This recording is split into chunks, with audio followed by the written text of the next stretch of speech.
So yung guys, welcome ulit sa YouTube channel ko. Pala si Ackermanty11.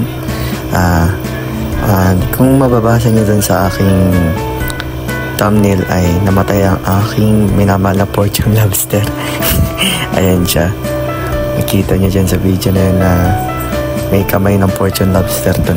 Hindi ko alam kung nagmolting siya o namatay o kinain ba yan o nakita nyo kamay niyan dun. Ayan, kitang-kita. Hindi ko rin ko kinain ng turtle.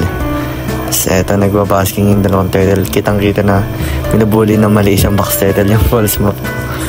Kahit ang liit niya. Naghahabol yata guys. Gusto maging kasing laki. Tapos eto yung black goose knife fish ko. Lumalabas na siya. Paggabi nga lang. Yan siya. Kita nyo. Ang angas niya lumangoy. Pwede siya lumangoy ng patagilid. Ganda.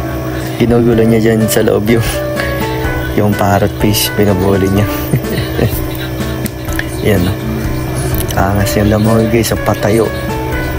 Lalaro siya sa bagsakan ng filter ko. Yan. Kung makikita niyo dyan,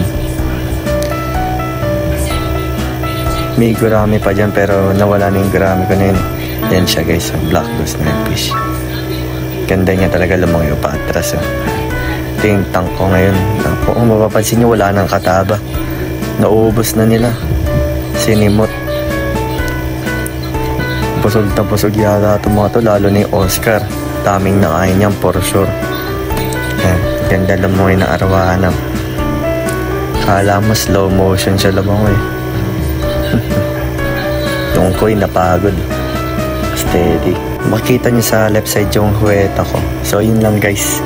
Peace out. Bye guys. See you on the next video. Abangan nyo yung pellets ko na papakain sa arwana.